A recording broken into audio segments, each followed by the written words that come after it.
Call to order the Avon Town Council meeting for June 9th, 2022. Please rise and join me for the Pledge of Allegiance. I pledge allegiance to the flag of the United States of America and to the republic for which it stands, one nation, under God, indivisible, with liberty and justice for all.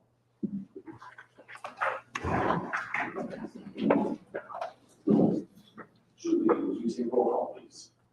Yes. Robert Pope. Present. Greg Zuzan. Present. Don Loudon. Present. Aaron Tieberbaum. Steve Eisenbarth. We do have a quorum. First item, employee recognition. Ryan, are you taking this or is it mine? We're both going to do a tag team. Thank you.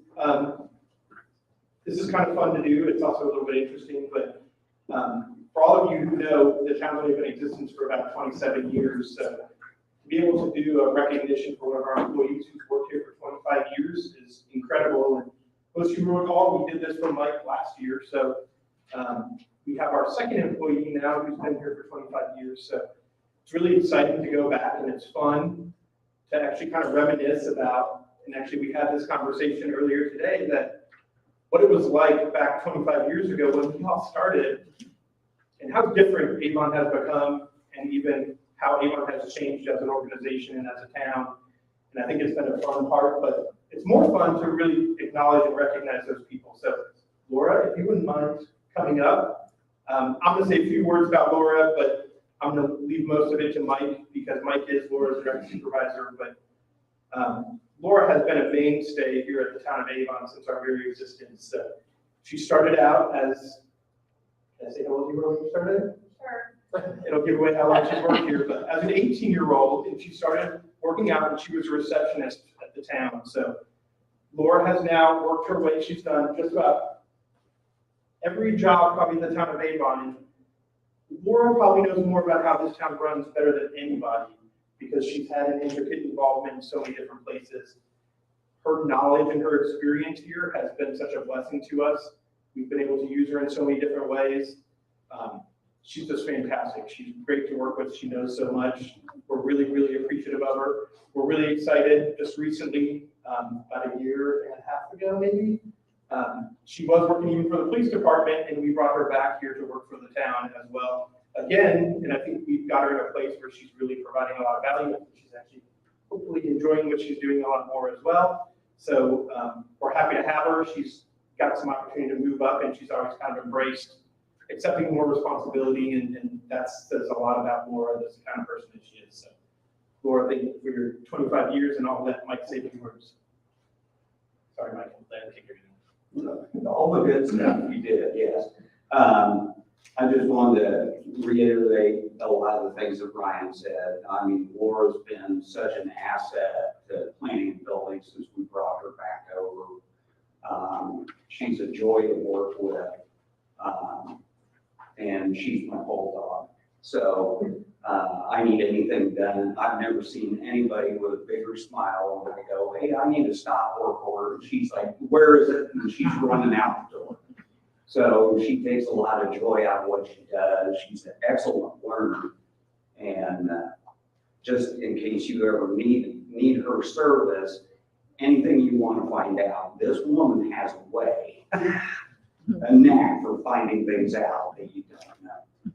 So all you got to do is ask her a question and she's on it. So she's a great asset to the whole town, and she's a great teammate.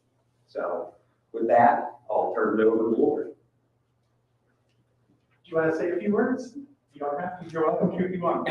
But we do also have this for you, Laura. To acknowledge your 25 years.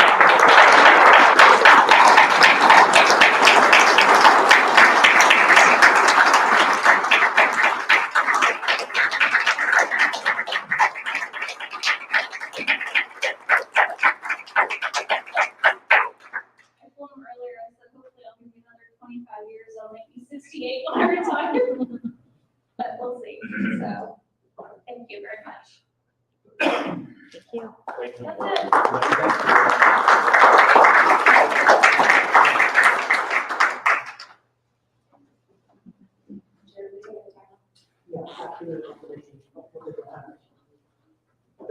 much, Laura. Thank you. Hopefully at least 25 more years. Ryan, next item on the agenda, Pride Month proclamation. Yes, we do have a proclamation. The town of Avon recognizes the history of the LGBTQ liberation movement and to support the rights of all citizens to experience equality and freedom from discrimination. And whereas all human beings are born free and equal in dignity and rights, and LGBTQ individuals have had immeasurable impact to the cultural, civic, and economic successes of our country and community.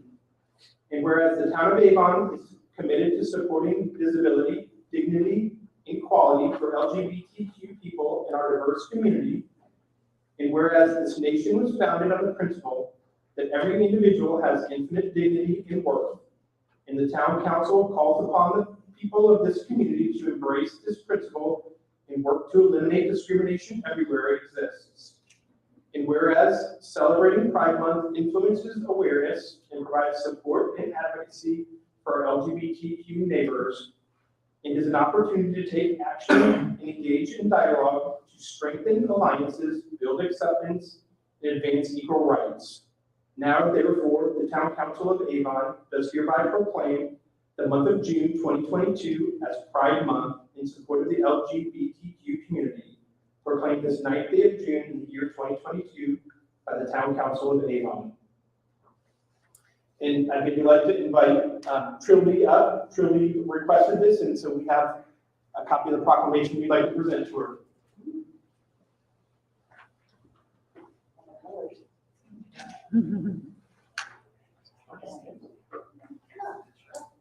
If you want to, you can. If not, I want to thank you guys for contemplating this. It means a lot. It means a lot to the children growing up in this world and equality problems. Thank you. Thanks, Trilby.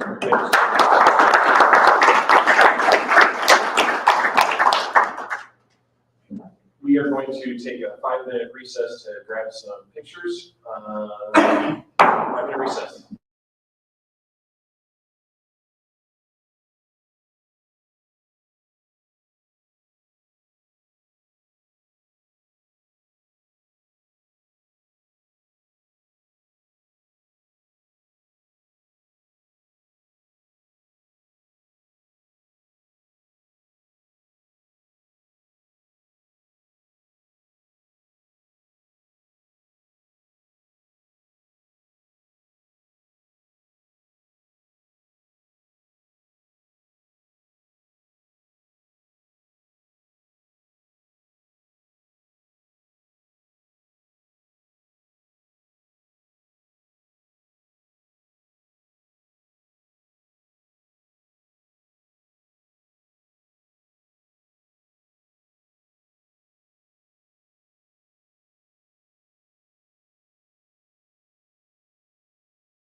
Call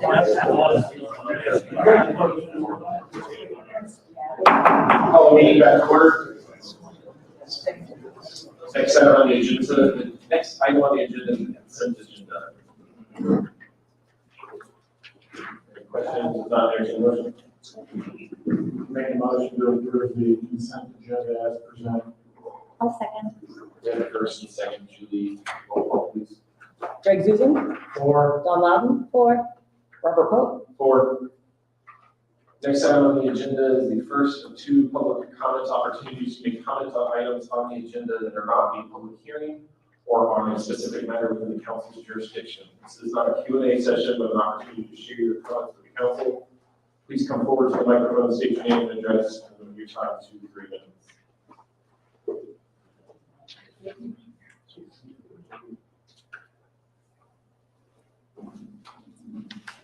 Good evening. Dave Cox, who's with the Hendricks County Council. In interested.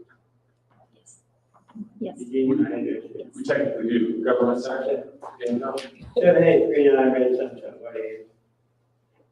I wanted to bring your information to you. At the council meeting Tuesday, the John Ayers, the county engineer, brought the Dan Jones Bridge project to us. And the money that he had set aside for that project came up about $4.5 million short. And we didn't want to delay that project. In fact, if anything, we didn't want him to move it forward. And he has promised that he's starting his process now.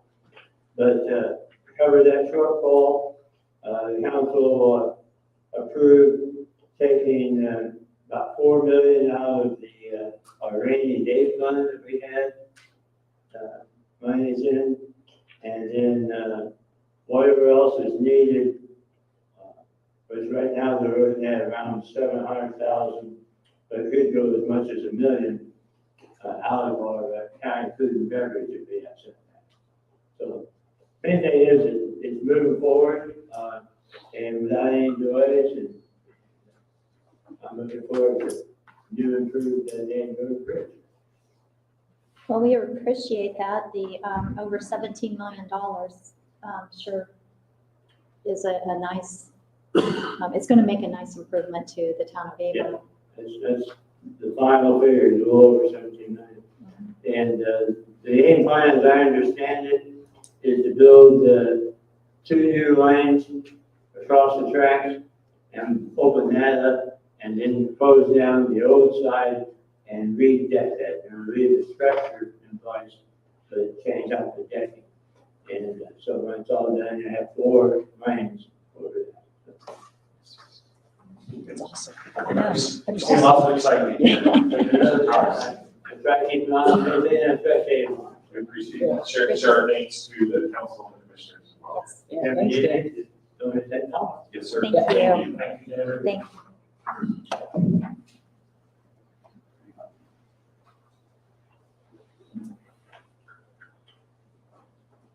Bob Color, 1483 Laurel Avenue, Avon, Indiana. Last month, we had the opportunity to look at a rezone from R2 to R4 for a townhousing development north of the Costco. And you know, if you remember that particular one, it was about 109 or 110 townhouse units. Looking at our UDO, in which I was pretty,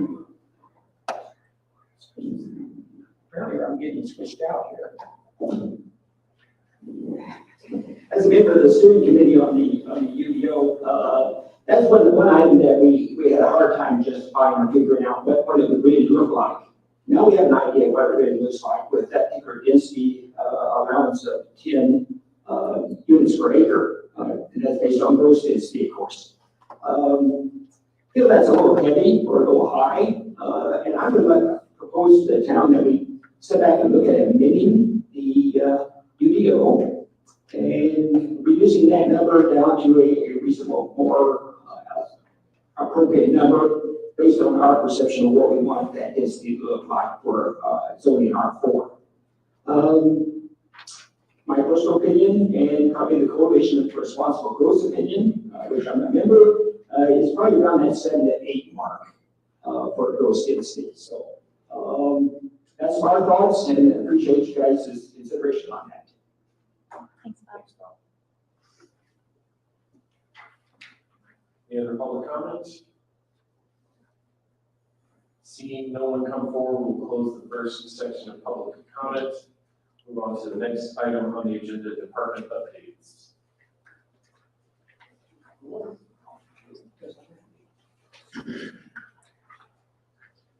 Good evening, everyone.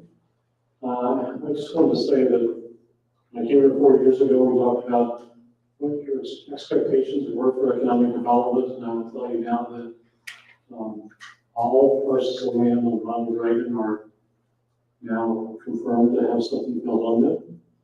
I don't know if you like it or not, but that's what's going to happen. Right now, we have commitments for just under 6 million square feet of new buildings. That's on 100 South, it's up on Avon Landing, it's at Reagan Logistics, it's Rise Development, it's Share Development, and that's going to talk about what the Mormon Church will do on their 400 acres up on Reagan. With the development that's coming, I anticipate this will create nearly 3,000 jobs in the community. I know the jobs are hard to fill these days, because I tell companies that I talk to, I think that Avon has an advantage that not many communities have. And that our county has 37,000 people a day that leave the county to go to work. And they leave to drive downtown at 8 o'clock in the morning from here, realize that's an hour commute, an hour commute coming back. And if we can bring the right kind of high-paying jobs to the community in some of these buildings, I think we have a building workforce that most communities do not have. A lot of people will say they can make more money and save 10 hours a week of driving and be able to get off work at 4:30 or 5 o'clock and be home in 10 minutes. The other advantage you get out of that is you have a whole new building number of people that will do things like coach Little League and be a part of the scout unit that will help to solidify families. So I always tell people that one of the best things about my job is I think everything I do is good. You know, we don't, other than some communities I've been in that people don't like streetlights go up places because it takes their skies away.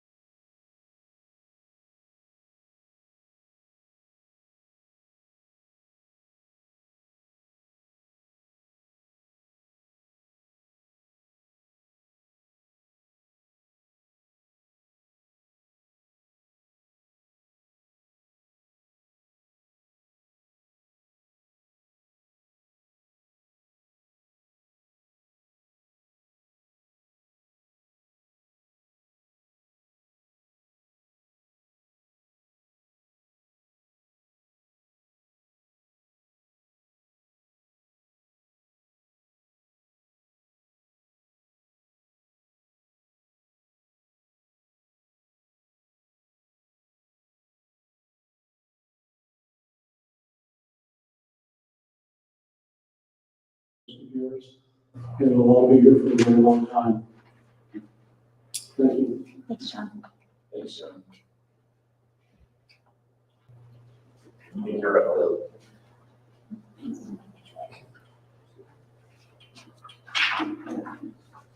Just to give you an idea of the plan committee, now Board of Zoning Appeals only has really one position on the agenda, it's actually 3 positions. But it deals with one line, use Chick-fil-A over in front of Rural King, the old PNC Bank building. That's going to be for this month. We have no pre-filing meetings nor any funds for August or July, so we might have a EZA gets to take a break for a month. However, the Plan Commission won't. So in the June meeting, there are currently 10 items on that agenda. I would anticipate, well, one of them I know is going to be continued on. I would anticipate probably 2 more, but that still leaves 7 petitions for hearing at the June meeting, which is significant. We might run up against that 11 o'clock time frame on that one. And we do have 5 hearings on the agenda right now for the July meeting.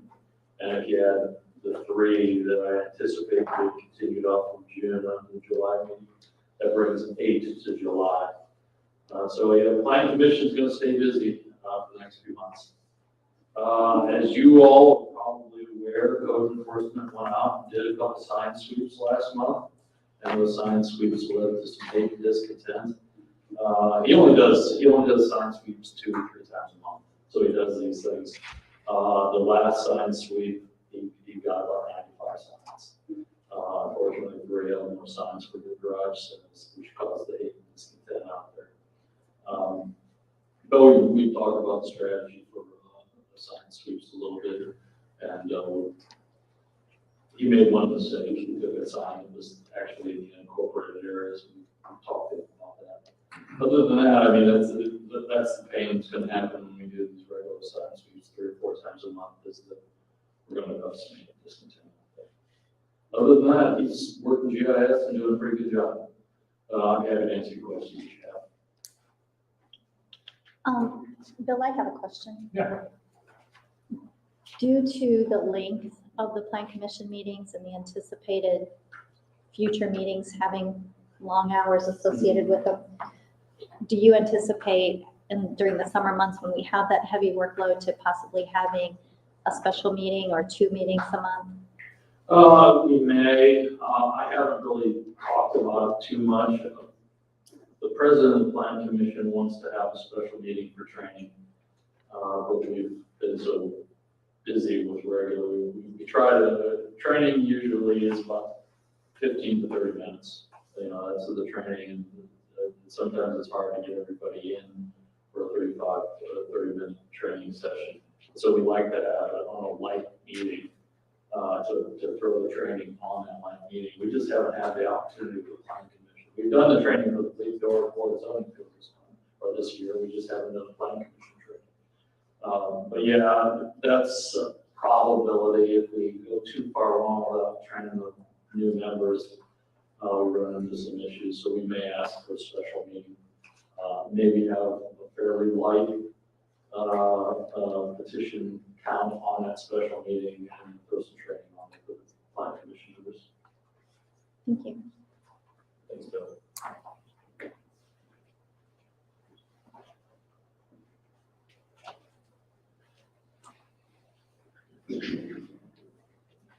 Good evening, Council. Mike Tully, Director of Planning and Building and Building Commissioner. We had a very busy month in May. I believe you were given a copy of my report. We had quite a number of permits come in, residential activity really picked up. We have new sections in neighborhoods that are opening. So the builders want to get at those. So they kept us busy. And so far, year to date, at the end of May, we're up to, in the building side, about 8,500 inspections so far this year. So if you have any questions, I'd be happy to answer them.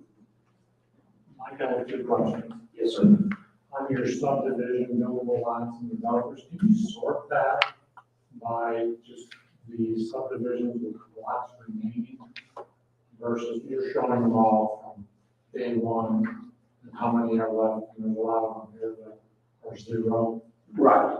So if you could sort those, because when I look at this, I always try to look at what's been there over long, like Carmen Trace, Westover Woods. They've been out there for 20 years. Right. And then you bring in the Fairwood, and then you bring in Regency.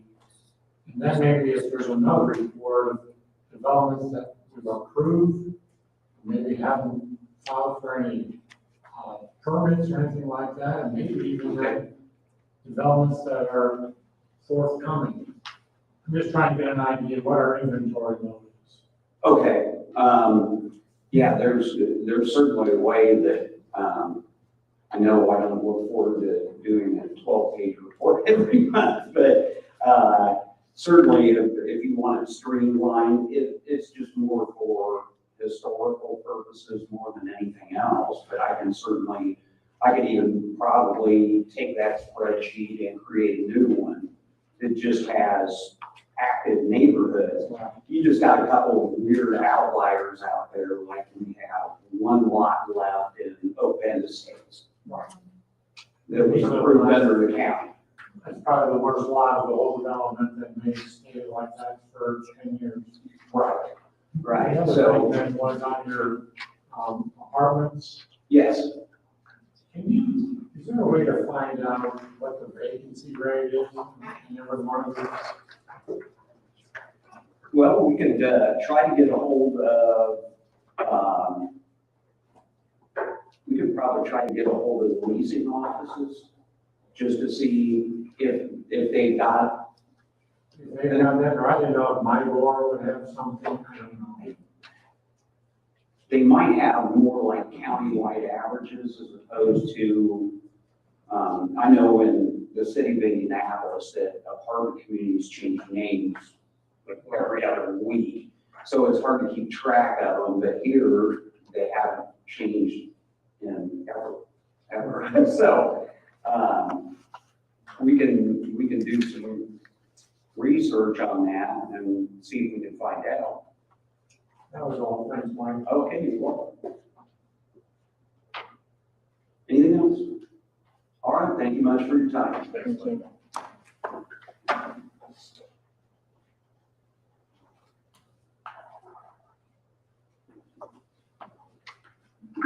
Good evening, Sean Stoops, police. The Avon Airport Police Department Board met last Monday, June 6th. They reviewed and certified our most recent hiring list. We finished with 30 viable candidates before we began background investigations. Our detectives worked day and night pretty much for 2 weeks straight trying to get some background investigations done, so that we could try to make an effort to fill 6 of our vacancies.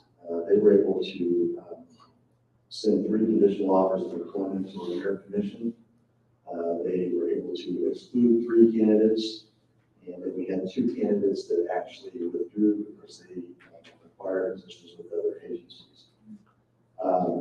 We have a tentative start date for those 3 if they pass all the final phases of the background investigation as of July 11th.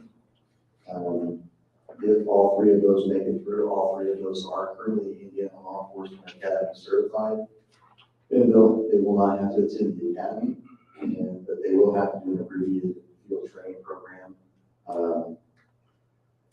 much like they would have to do if they were brand new hires at a reduced rate. Our Avon Police Citizens Police Academy completed the 7th week this last Tuesday. They finished up their classroom portion. They will finish up the classroom portion next week, and then following that week they'll begin their ride-along session, which I think a couple of you have done that before. And then once they conclude that, we will have a graduation in July. Detective Jake Bogus, he successfully completed the Indiana Law Enforcement Academy Firearms Instructor course this week. He's now certified Indiana Law Enforcement instructor, as well as a firearms instructor and a defensive tactics instructor. So we're super excited to have him on board to help out with that, because we really needed that, because we had a couple people retire and they took those certifications with them when they leave, so we needed that. We're working with Sign Solutions right now, the ones that did the signs out here for the town, and we're trying to work on updating some signage or lack of signage in some places in and around the police department. This new signage should clarify and help the public clearly understand where the areas surrounding the police department are restricted and which areas are not. They'll be clearly marked so that there's no question about that. Our HVAC project that you approved as well as RDC approved, it's just about completed. It should be installing last year tomorrow. And So far, I've had a couple hiccups with supplies and some installation issues and stuff like that, but everything seems to be working okay today. So we're very thankful to have that as we approach the extremely heated season here coming up this month. National Night Out, planning for that's underway. We are excited and proud to be partners again with Lowe's and have it in their parking lot again this year. It's scheduled for August 2nd, 2022. We hope to see everyone there. We expect another big crowd, just like normal. In your packet, you should have some calls for service data highlights. Be happy to answer any questions you might have over those. I'll try to expand on those a little bit and not combine as many of those into single categories so that you can kind of get a feel for a variety of calls for service that our officers are taking as well. You have one officer signing off tomorrow. Yes, we do have one officer signing off tomorrow. I was going to speak about that in just a second. Officer Jennifer Brandon, she's been here for about 23 years, and she's going to do her final sign off. She's going to retire and do her final sign off on the radio tomorrow at 2 p.m. Over at the town court. And I think there's emails to just about everybody to be there. So the one person I forgot. Sorry, Jerry. Jared. Yeah, exactly. You know, the communications guy. Our Indian Crime Guns Task Force, is just up to date this month. They've seized 119 firearms. They've made 159 state arrests, 11 federal arrests. They've done almost 100 search warrants. They've seized narcotics as well and made arrests for other crimes as well. Not all of those guns and arrests were done in Hendricks County, but all of those arrests and seizures that they've done in surrounding counties clearly could have affected our county and most likely averted additional crimes that could have been committed not just in our county but our community right here in our own backyard. So we want to really thank them for the work they're doing and keep providing support to them to keep doing what they're doing. Be happy to answer any questions about anything else in the back. I've got one for you, Sean. There's my math is, correct me if my math is wrong. I think we essentially have an additional 3 officers. We need, if these 3 accept, we'll need an additional 3. We got about 22 left on the hiring list. Is that correct? Correct. We currently have 6 vacancies.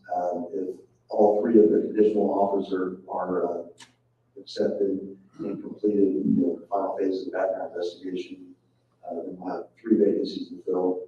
And to do that, I mean, to go through probably all 22 of those people. It's going to be close. Thanks, Sean. I don't have a question, but I'd like to commend you on your traffic directional skills out at County Road 900 and Rockville Road the other day. Saw you out there by that.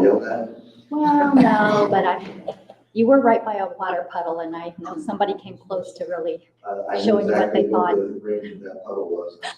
Right, they're kind of a game because it kind of made them laugh as they went by, and I just couldn't leave. So, thanks. Thank you. Thanks, Sean. Jared beat you to it. Stupid. Yes. Jared Wade, Communications Director for the town of Avon. 5 quick things about what's going on. First, C-Click Fix is just around the corner. All of the software side of things are ready to go. C-Click Fix, once again, is our Avon Action Center 2.0. And actually, if you look in the Apple App Store as well as the Android App Store, we're going to actually have an Avon Action Center app. The way that system works is you open up the app, it also integrates with the website.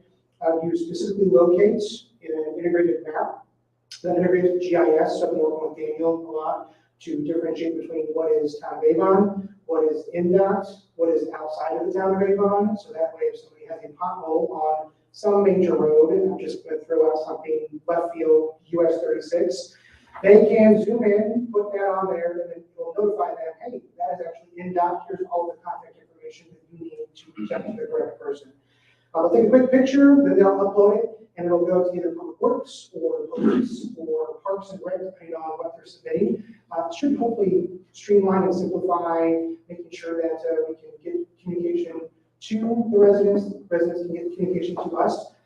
There's been a lot of questions and requests for like garage sales. Is there a way that people can view the map to see where all the different submissions have been set at? And with this system, you can. You're going to be able to go to the website, you're going to be able to look at the map, and it'll tell you every spot that everybody has submitted something at.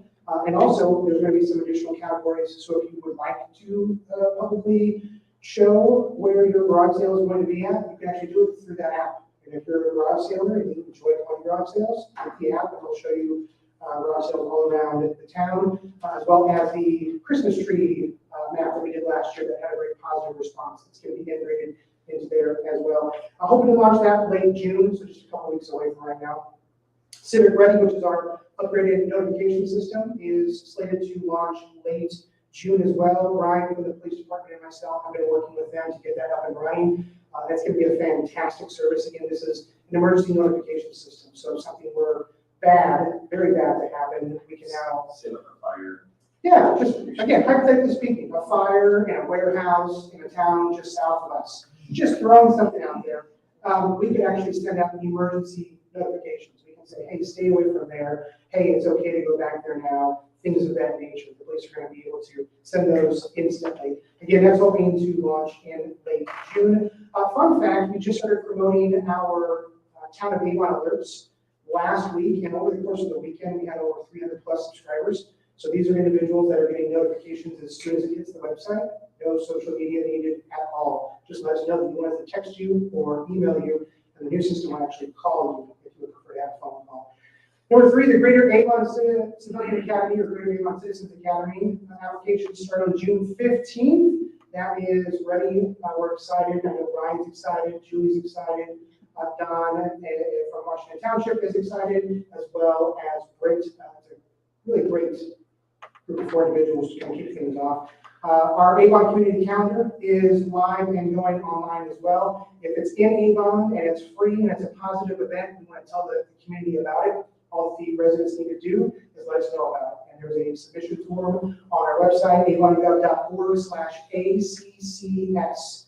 So that's avongov.org/ACCS. They can submit those community calendar events, and we'll get those on the calendar as soon as possible. Last, you're going to see us probably all over Avon next week. The CGI reporting is happening. So we've got people from all over Avon. We've got IU West. We've got Cabin Coffee. We've got several folks here from the town. We've got police. We've got all kinds of different folks that are going to be reporting for this project. It's going to go on the website. It's an interactive video solution and opportunity for individuals that are looking at Avon that want to know a little bit more about it. This is going to be a really, really neat thing for them to be able to click through and see what exactly Avon is all about, and then hear from residents, hear from business owners, hear from those that serve, and those that just live here. So that's all I've got. Happy to answer any questions. Thanks for all you do. Thanks, Peter. Appreciate it. Now you got it. All right, well, I forgot about him too. That guy. There. Steve Moore, Public Works Director. Okay, 100 South, it's starting to turn green out there. We're getting sod put down, they're fine grading and working their way to the east. They're doing additional work with the cemetery and getting water meters put in. Doing some more grading, fine grading throughout, so that's all right now. We're getting some more wetland plants that I think are already pretty much planted. So it's making good progress. Drainage issues throughout the town, we're addressing those as they come. Keaton and Drew are going out there and they're manhandling some of the drainage issues to get them temporarily fixed until we get the contractors out there.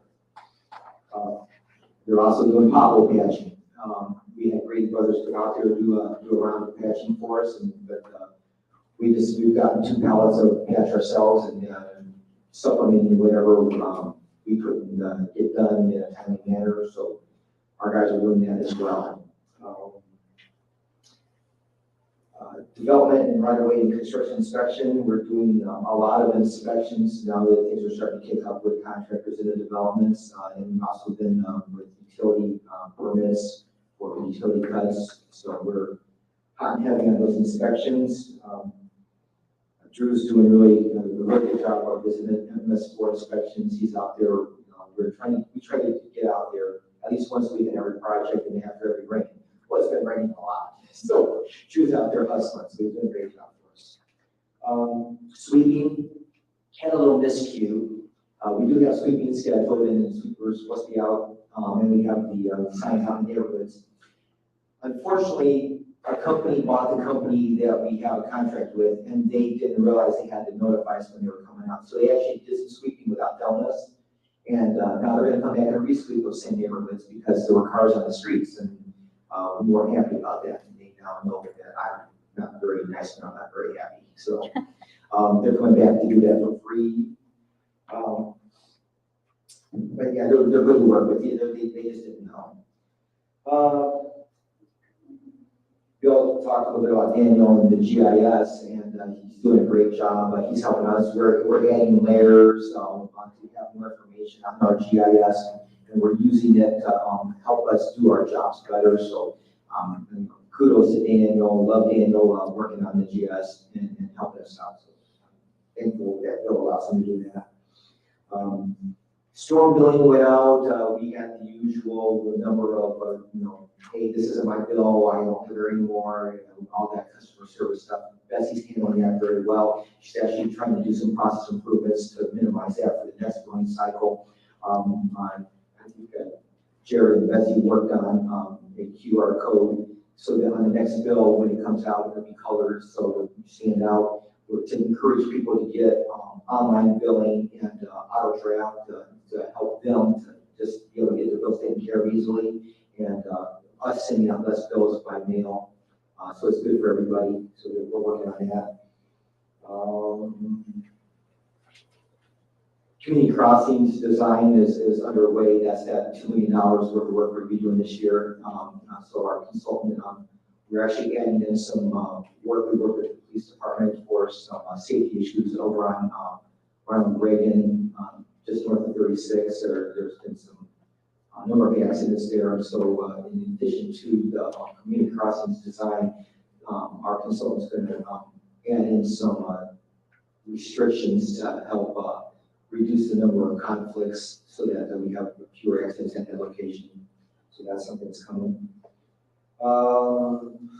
North Raceway design, and we're moving forward with that roundabout design still.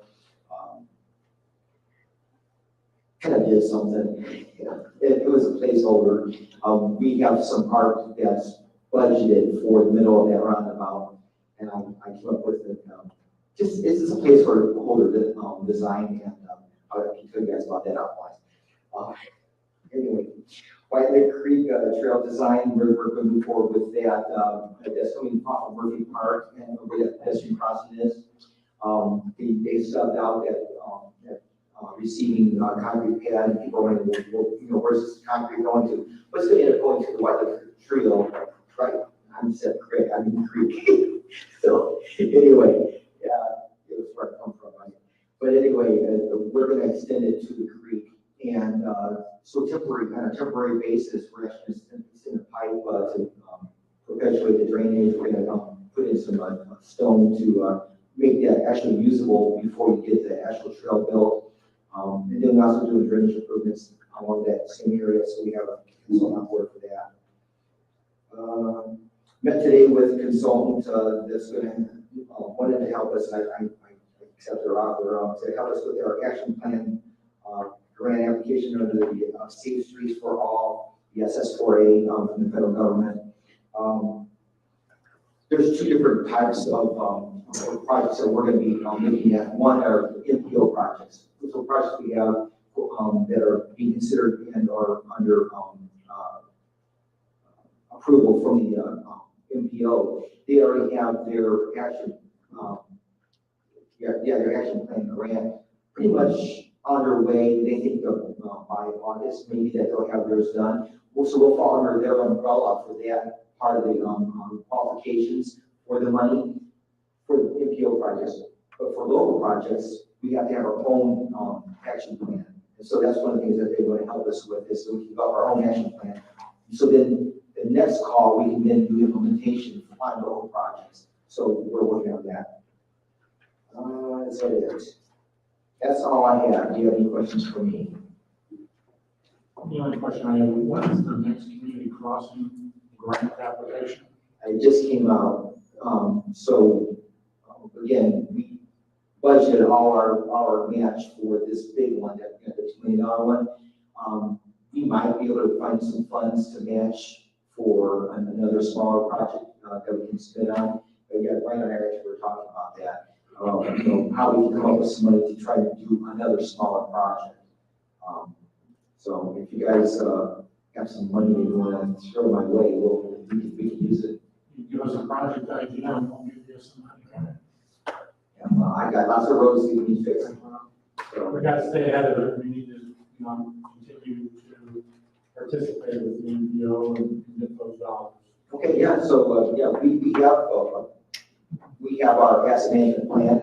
We can take a hunk of those projects and then assemble them, and we can, whatever we come up with a match with, then we can determine the amount that we want to apply for. So yeah.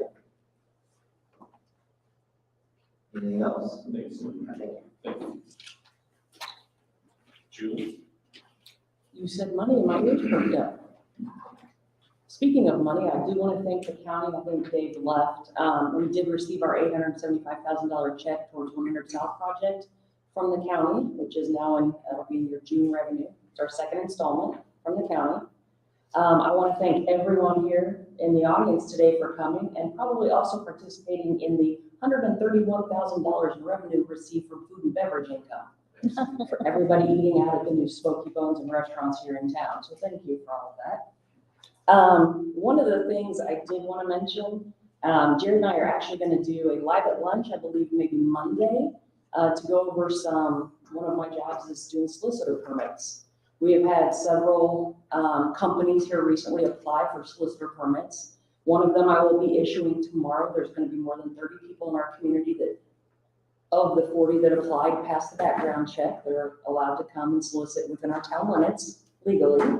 And Jared and I'll discuss more about that on Monday, but I just wanted to let everyone know that if someone comes knocking on your door, feel free to ask them for their permit and my name should be on it.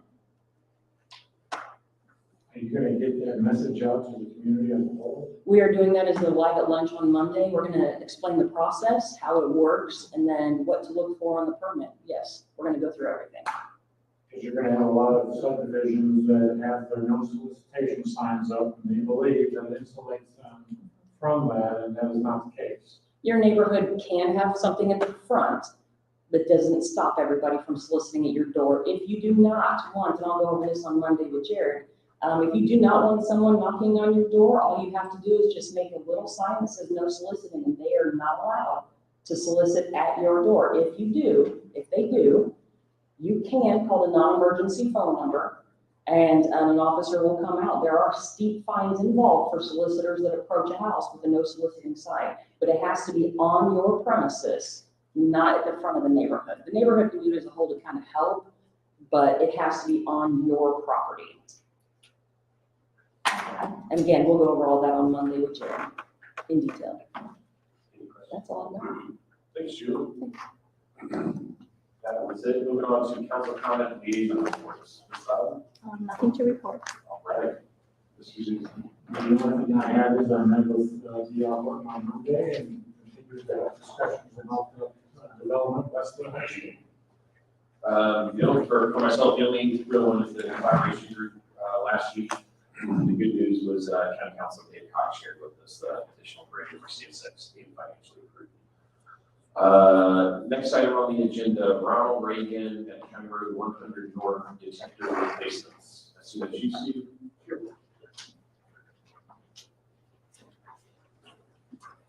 Hucks. Yeah, so, again, Steve, one Public Works Director. Yeah, we have some vehicle detectors that are under the ground that instead of the loops that are saw cut in, they're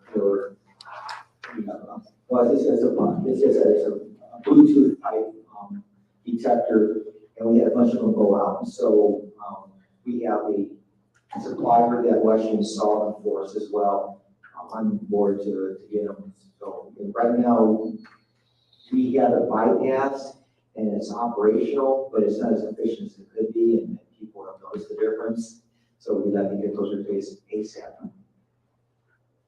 So these are the loops in the ground? They're like the loops, but instead of the loops that are saw cut in, and so what a loop is basically a saw cut, and then you have 6 turns of wire that create an inductive loop, and then detects metal that's above it. That's how those work. So this is, instead of having those loops in wire, it's just a little canister basically that has the same detection in it, and then it's Bluetoothed into our controller, so it's kind of a remote deal. So instead of physically sawing it in wires, it's sawed in, but no wires. It's wireless. And so that's what we installed originally. Some of them are bad, and they have a life on them, and it's time to replace. That's my question, what was the life of the ones that were going to replace? Gosh, when was it installed originally, right? We installed some of them when we did the Reagan widening, and some of them were when the hospital went in. So it's been a while. Some of them have been there a really long time. Some of them, the newest ones are probably 8 years old, probably at this point. Yeah, and they will last, 10, 12 years generally. You don't know. Some of them last 3 or 4. You get those too. But if one only lasts 3 or 4, there's enough of them there that the other ones will make up for it. So you just wait until you have enough of them go bad before you replace a bunch of them. Last question, is there a maintenance agreement that goes with this one? There's a warranty that's 1 year. So will all 20 of these that you're requesting all be at that one intersection then? They'll all be at that one intersection.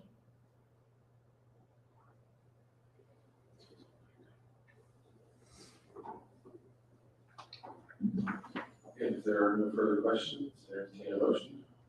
I'll make a motion that we accept the Carrier and Gable Incorporated sales quote for 20 pucks and the 1 wireless repeater in the amount of $16,036.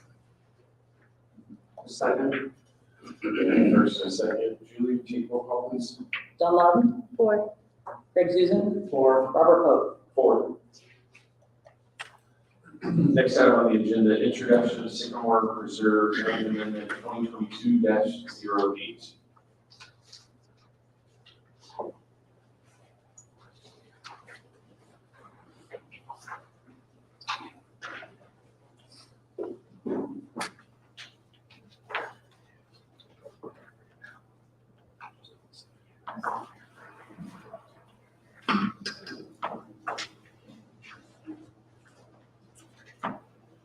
Good evening, my name is Matt Price. I'm an attorney at Denton's with an address at 10 West Market Street in Indianapolis, Indiana.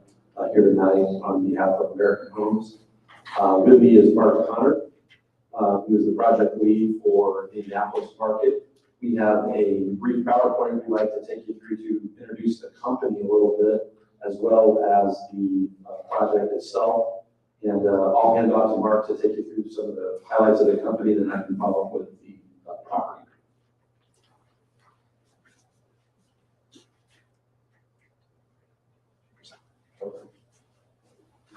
Evening, everyone. My name is Mark Homer.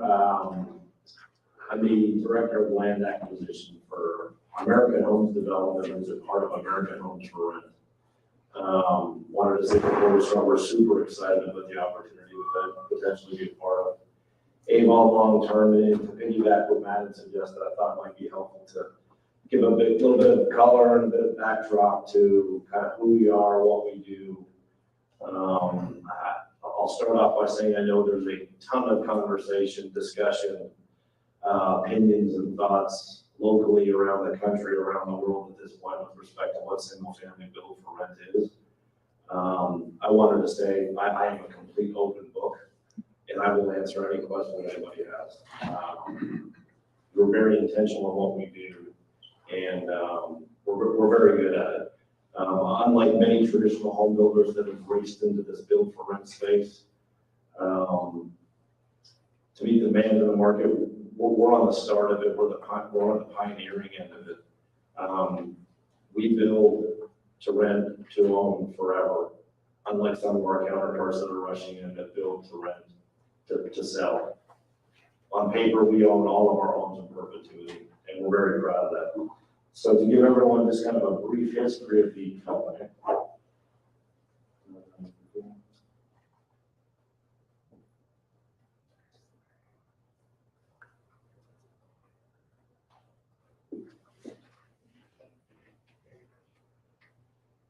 American Homes for Rent was formed in 2012 in what was clearly one of the more challenging real estate times of the history of this country. They were initially formed to step in and stave off what at the time was a massive foreclosure crisis. Fast forwarding to now, we currently own 138 homes in Avon. But what's different with respect to who I work for and what we're petitioning for here this evening in Avon, unlike our parent, which has historically been this highly functional leasing and property management company, I work for a subsidiary of the company called American Homes Development. We're actually going in markets such as Avon, buying land, site planning land, entitling land, developing land, and actually building our own houses. So it's very different than what the company was formed under. They will be built for rent, but we build all the houses. Company that I work for the development side has been around for 5 years. We're already the 41st largest home builder in the country after only 5 years. And it was simply a response to what continues to be a huge housing supply issue in this country. And there's been this massive shift in evolution of what consumers demand with respect to a range of newer housing options.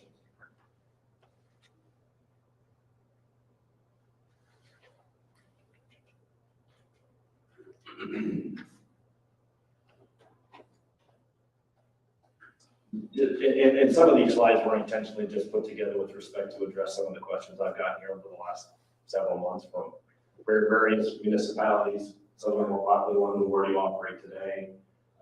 We're new to Indiana. I work in the East region. You can see our general footprint of where we operate actively today across the country.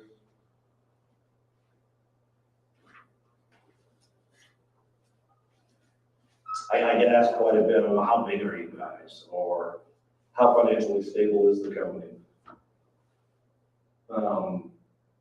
Just a quick snapshot of some of the largest home builders across the country. You can see where we fit in that. We are financially strong, and it allows us the flexibility to do a lot of things that a lot of wholesale builders cannot do.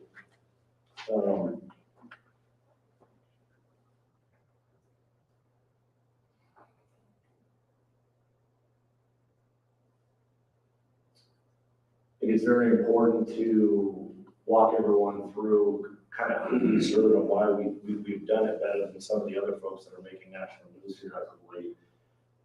We're piggybacking on the experience of how the company was formed with respect to the infrastructure being in place for leasing and property management, but we're truly literally integrated from the ground up because now we're buying land, we're developing land, and we're building our own houses that are intentionally exclusively for rent. Little snapshot, this may be slightly dated a quarter or two, but just an overview of how large the rental profile is with respect to households across the country. While this list has often gotten more than 5 bullet points, these are what we've summarized corporately as the big 5 drivers of any building to rent land rush. Kind of goes back to household formation rates still forming at an extremely high level. Millennials are having kids in large numbers. They want to raise them in suburbs, close to parks, close to good schools. They put a premium on having a yard. Millennials have high incidences of dog ownerships. And there's a huge plus and premium associated with having a yard. The need for sufficient space, some of this has been exacerbated by what we all lived through with the COVID pandemic. And some of it ultimately boils down to home prices doing what they're doing and getting out of reach for for certain young families looking for a better option to raise their family. I get asked quite a bit, well, who is the customer? Why would someone rent a single family home? Nationwide, our average residence, this is actually closer to $120,000 annually as a family. Most of which are in that 35 to 40 years of age cohort, many have children. So there is a huge cohort of residents nationwide within our company that have simply owned a home before and have chosen not to. I get asked about tenure quite a bit.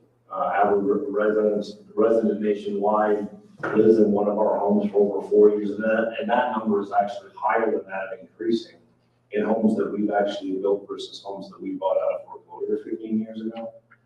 Very proud of that. People want to stay local. A huge emphasis on schools when we're looking at where we want to be long term. Schools are of critical importance to us.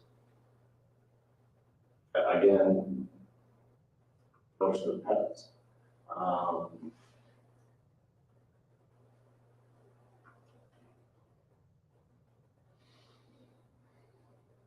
We fit in the space as the anti-apartment. No attached walls. Our product here for these two petitions will be 3, 4, and 5 bedroom, single family detached houses. Everyone's got a 2-car garage in this instance, a driveway, a fenced yard. We fence, irrigate, and sod every one of our homes. Cut everyone's grass. It's just part of the rental package in general. It's turnkey and residents will welcome it. Storage space, a sense of community.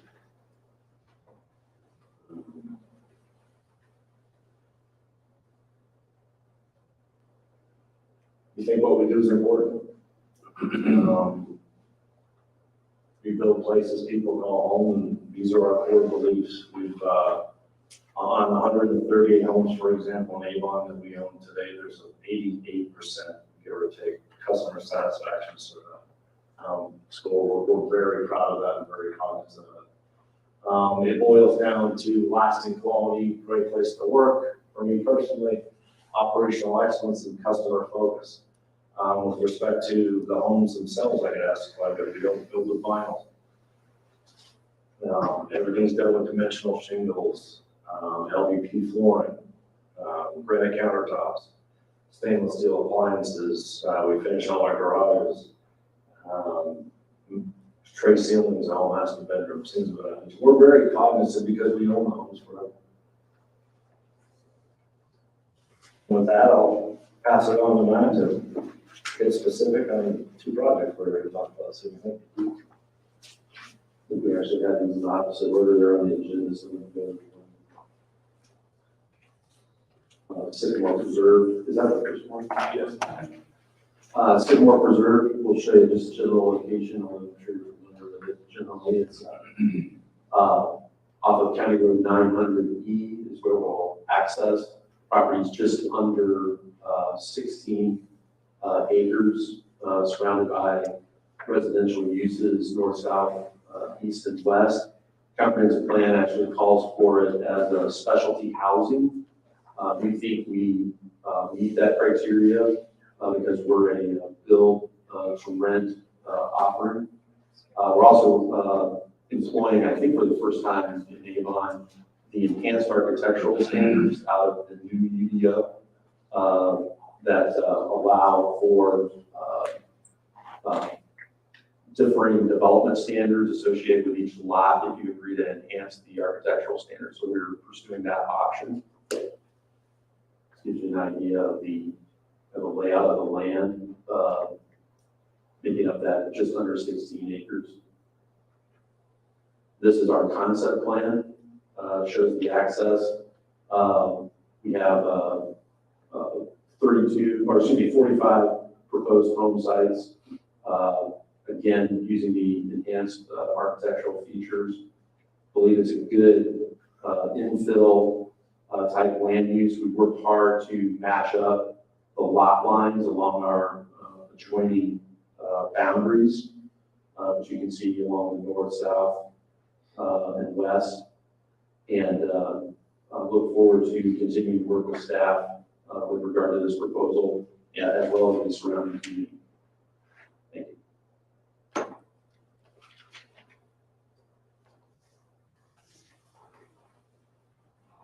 Thank you for your presentation. Open up to council for comments or questions for petitioner or staff. Well, I think just a couple concerns that I jotted down quickly while you guys were speaking was, and in viewing the packet, there's one entrance in and out of the neighborhood. There's not a step street to be able to have more than one entrance or exit. And that's always a concern to us when developments go in, because if there's an accident on County Road 900, there's no way in or out for people that might need to either enter or leave.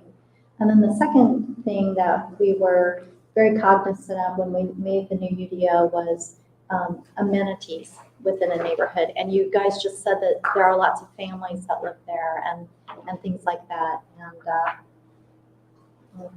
there aren't any amenities in the neighborhood. There's not a dog park. You guys mentioned, people want their pets and things like that. So those were just some of the things right off the top that I thought. Thank you. We're done, no open response. For now, yeah. I'll continue with that. And I look at, first of all, it's ag, and we're going to rezone it R2. Why don't we rezone it R1? And so my next one is R2 create more density, because you've got 2.82 homes per acre. That's a lot of density. That's a lot of homes. And then I'll go back to Don's question.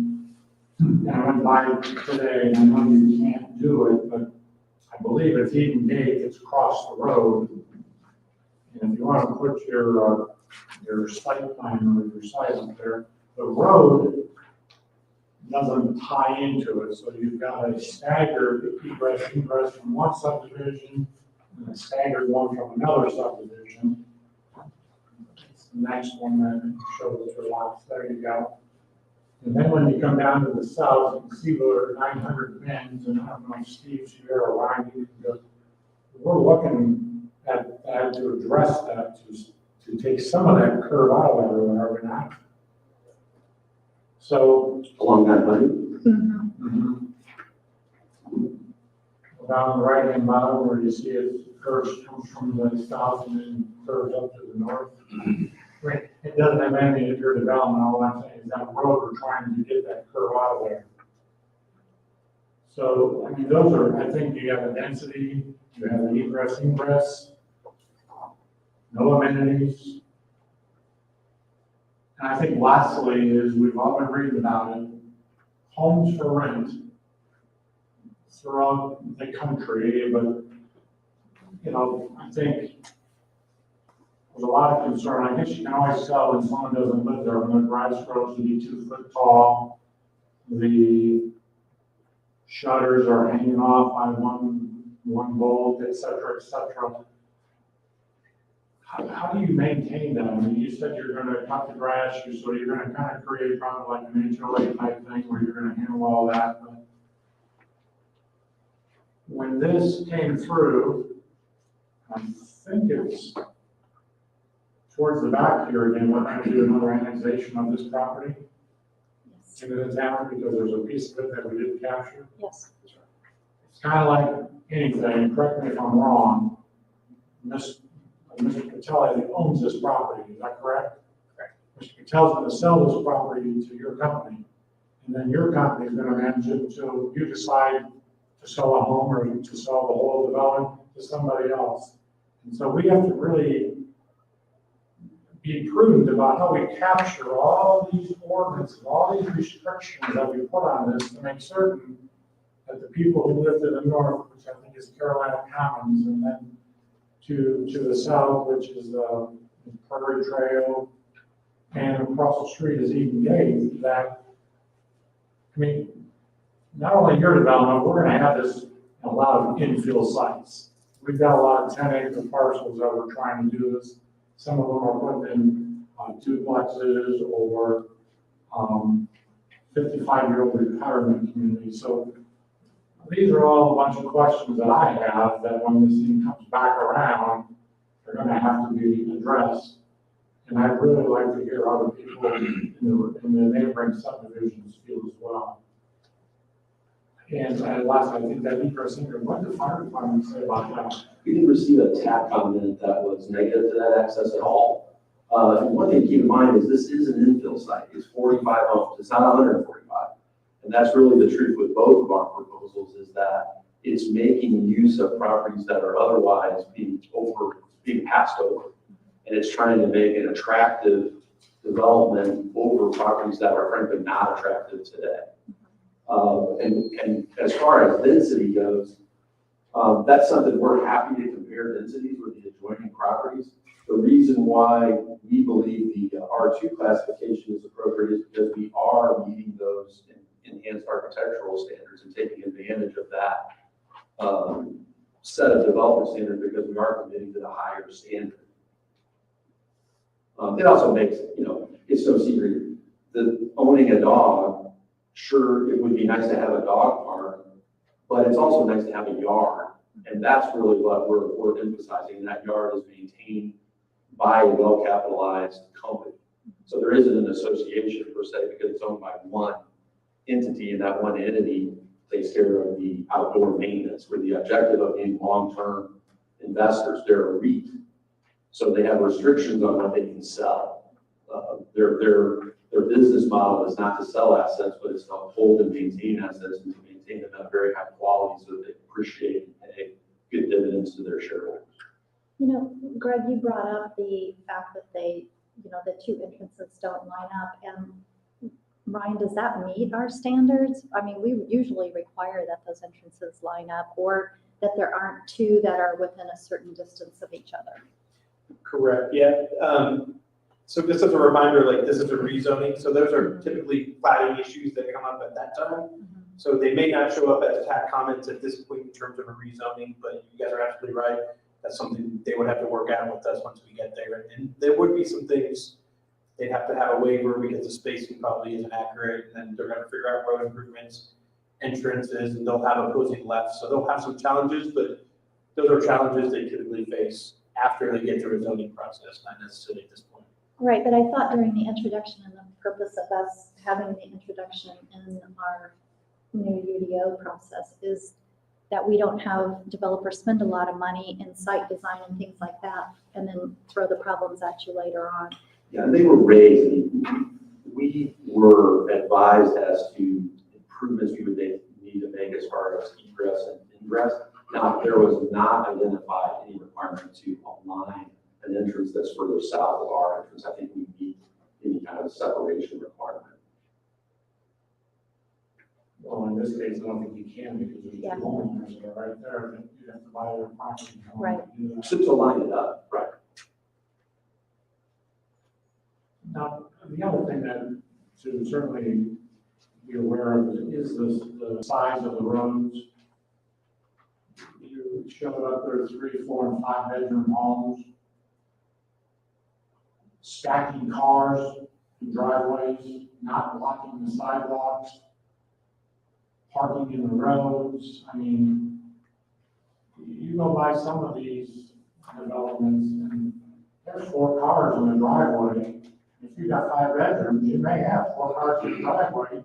You've got a 1-car garage that's probably used for storage. So, I mean, those are observations that I have. I see our attorneys looking at me and ready to fall asleep. Let me move. Thanks. You go back to the slide where you made these statements about millennials.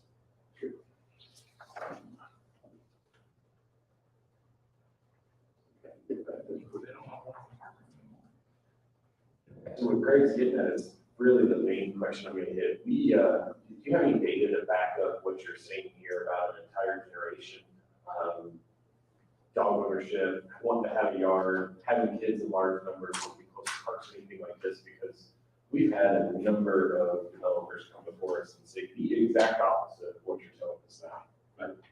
One of the things to keep in mind is that the millennial age group is generally defined as 1981, I think, to 1996.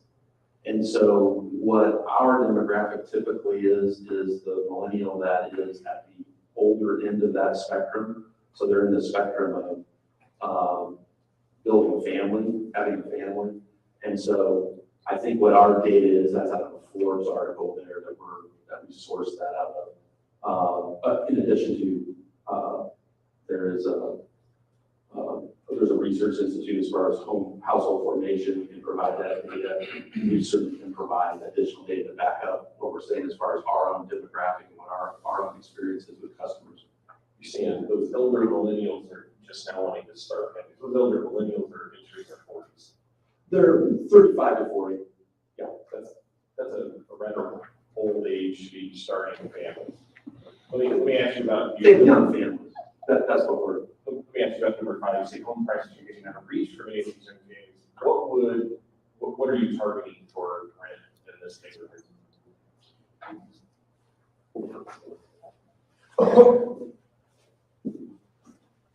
So as of now, the 3, 4, and 5 bedrooms would range from 1,900 square feet to 2,600 square feet. Rents would start right around $1 a foot, 1,900 to about 2,500 a month. You're the realtor, Dawn, correct me if I'm wrong, a $2,500 rent payment, that's what, about a $385,000 home? Pretty close. You can't tell me that you're gonna charge rent at a $2,500 a month, but that's affordable. That's targeting many young families as home prices are being out of reach. Help me bridge that gap. I'm by no means trying to suggest that we're only building for affordability. It was one of the points that Forbes had pointed out on kind of what's driving the push to build rent in general. And with 20% down, that's an $80,000 down payment that some folks would rather deploy those resources to other things. That's one of the reasons why it's not so much pure affordability, but it's also by choice. It's a decision to rent rather than buy.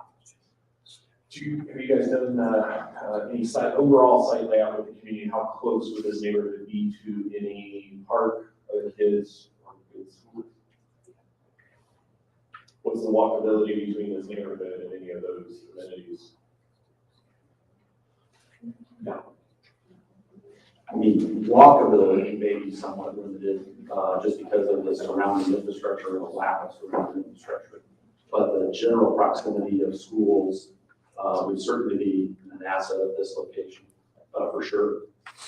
And finally, I'll back up what both my counterparts here said. Like, I feel like R1 would be a better designation. The traffic is a safety concern. My fire marshal, my tag says that entrance, et cetera, is warranted and safe. I feel a little better, but from our experience, one entrance seems very dangerous, so I'm not keen on that. Typically for 45 homes, you're not going to see a dual entrance. Now, you may see some improvements to the entrance itself, and that's been discussed with us, but not multiple entrances. Any other questions? I still think you need to include recreational facilities. If you're gonna have 3, 4, and 5 bedroom homes, you're gonna have kids in there. And I grew up in a 1-story house with a basement at least in the wintertime in Wisconsin. So when it wasn't snowing out, we were outside playing, and that's what these kids need to be, outside playing, but they don't have anywhere to go. And I don't believe we have a trail system yet. Well, across the street, they just did the fire department. So, that's all I have. Thank you. Recognize Sycamore Preserve Zone Amendment 2022-08 introduced. Moving on, you guys are staying up here. This is yours as well. Introduction of Glen Rock Springs Zoning Amendment 2022-09.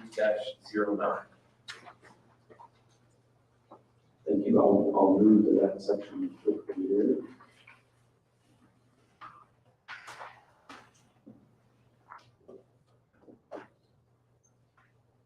So the second petition is Glen Rock Springs. Give you an idea of this parcel. Accessing off of what's called Beechwood Center Road. I think that sign may actually say drive when you go by there. But this property is zone C3. It is identified under the comprehensive plan as being for an innovation area. There is a daycare center immediately east. It is north of a commercial, it's in the back of a commercial strip center. Has a large berm on the south end of the property to screen the commercial use to the south. The residential uses both north and west. And this is our proposed layout. Again, it does have a single entrance. This is 32 proposed units on essentially 10 acres. We also are proposing the enhanced architectural features. We're proposing to rezone to an R3 and believe that it does capture the transitional nature of this property, being a good transition between the single family residential to the north and west and the commercial uses that are south and east of our proposal. And happy to answer any questions that you have about this property as well. My concerns on this property would be that the residents within our community have asked of council for a balanced tax base. And that property is currently zoned for commercial use. And personally, I'm not ready to give up the opportunity for some commercial growth in that area for additional housing, whether it be rental or non-rental. We'd like to have that discussion with you. One of the things to keep in mind about our use is that it does pay 2%. Right, but not 3%. And we've done an analysis to show, for Mr. Peel, we've done an analysis to show the comparison between revenue from this project as compared with a model office development too, which we'll plan on presenting as we go forward. For me, we have single family rental and we have other rental types within our community. What we don't have in this community are office buildings, office space for business use and things like that, shared office space, those types of things. So when I think of innovation, I think of filling a gap that we don't have yet in our community. So that's just me personally. Question I have, you consider this pretty much the same as your prior one that you introduced, this development, layout and everything? No, they're not the same. I mean, the housing styles will be essentially the same, but the layout's obviously a different piece of property. Right, I mean, it's got egress, one way in, one way out. So I guess my question is, the first one you wanted an R2 classification, this one you want an R3 classification, but you're putting in single family homes, both of them. Correct. So why would you ask for different classification?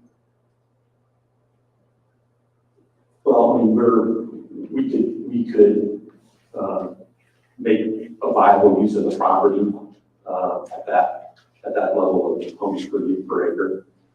Well, and then you heard this R3 is 3.18 homes per acre, versus the other one is 2.82 homes per acre. Right. So again, it's a density issue I have as well. What density would you like to see here?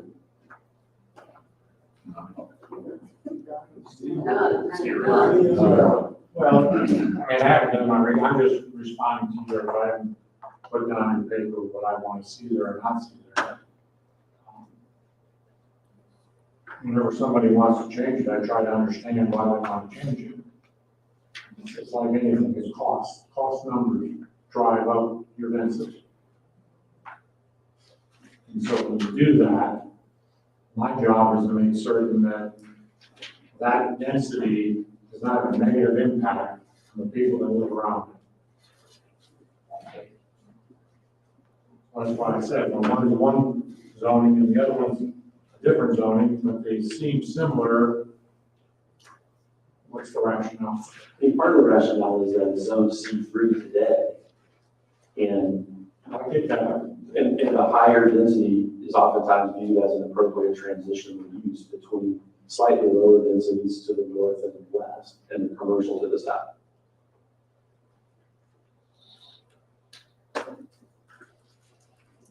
I'll just leave a couple comments and I'll reiterate what Ms. Loudon said. Tax diversification is a big, can't be promised, it's a big promise to put me in this seat. You're gonna have to really hit numbers on how this is actually gonna be a tax benefit at 2% versus waiting for a 3% development. Our comp plan calls for it to continue commercial renovation. You've got a heavy burden to overcome to prove that that's gonna be valuable. The density always is a concern. The number that you should be, I think this isn't the word, these are my words, but I'm gonna kind of steal what Greg says, similar to what is surrounding it. When you get into those drastic changes, then that becomes the problem. It's not a very good transition. But at the end of the day, my backup statement, it doesn't meet our comp plan. It's not what we do for that area. It's a different, I'm not a fan of this for bigger, much different reason. There any other comments, questions for the developer? Thank you. Please recognize zoning amendment, Glen Rock Springs 2022-09 is introduced. Thank you. Thank you. Next item on the agenda, committee appointments. Do you want to speak to that? Do you want me to lead off? I'll just maybe speak to it briefly. I think the town council had given staff some direction that we thought there were a couple of areas of needs where we kind of had like study committees of the town council, and those two areas were security committee and a continuity of operations committee. So these are just boards of the council, and so the way we handle those based on your guys' procedures is the town council president makes those appointments. So I think, Robert, you may have people you've tapped for these positions. Yeah, these, I don't think any of these should be kind of surprised. So, continuity of operations from the police department, I appoint Sean Stoops. Spoke with Don Hudson and Dan Smith from the township, from the fire department. They'd like us to appoint Ted Allen. I agree with that. From our public works department, appointing Steve Moore. From our building department, Mike Tully. Sorry, gentlemen, ladies and gentlemen, I'm giving you extra work.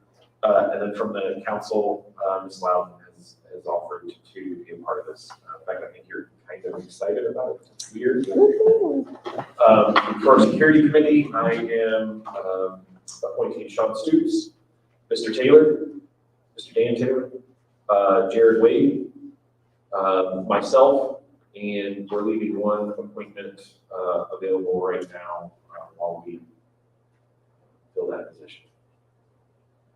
Is that what you needed, Julie, for notes from? Good, all right. Moving on, next item on the agenda, ordinance 2022-15, zoning amendment 22-07, floodplain regulation amendment. I think I warned you all this was coming.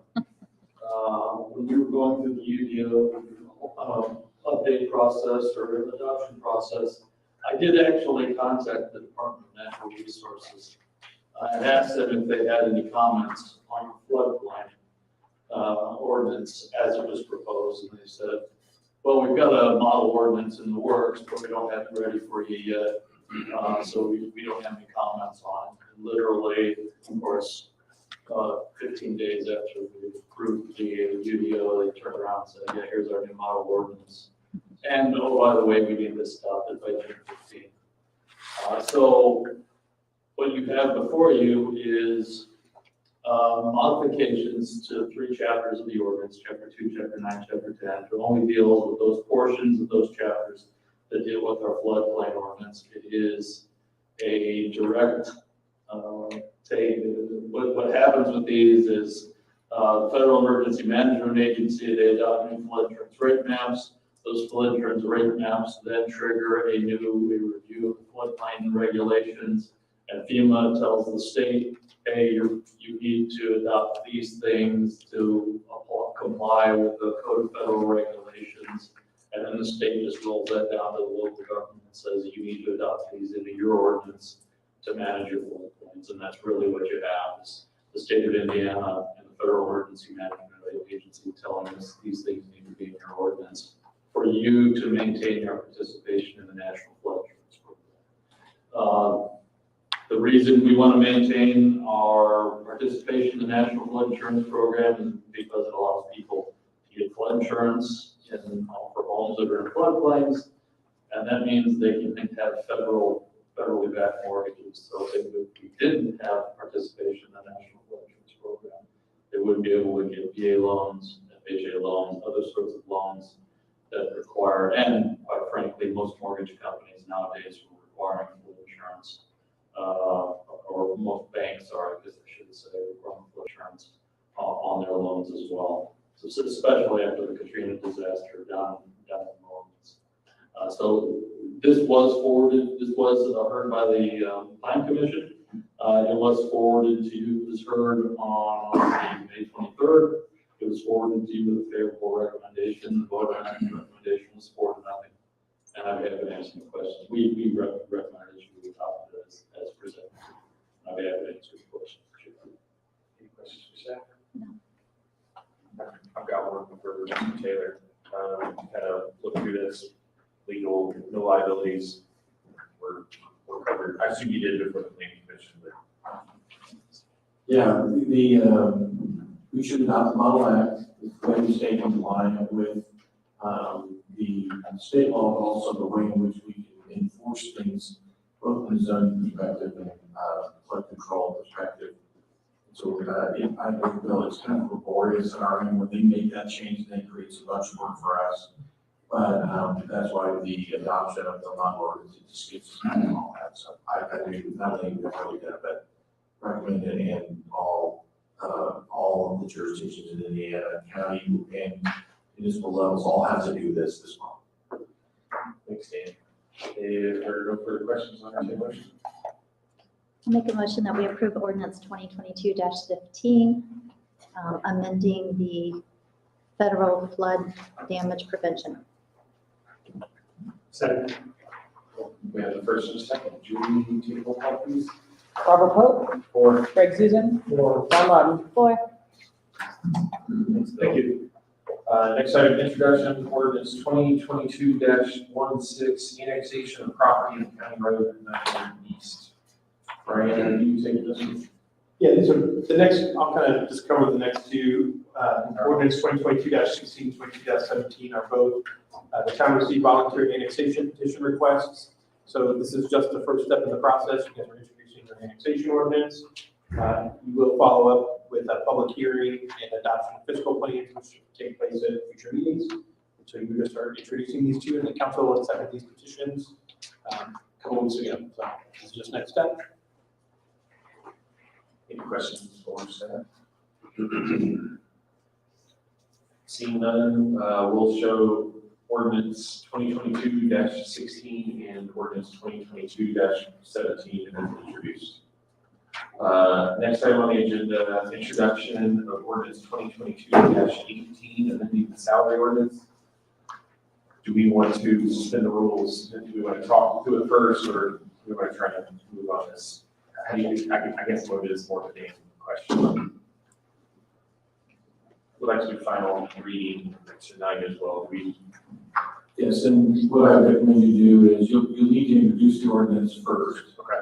Then have a motion to suspend the rules to allow discussion and a vote, and you need to be specific with that. And then in order to do that second step, the suspension with the vote, you'll need a unanimous vote.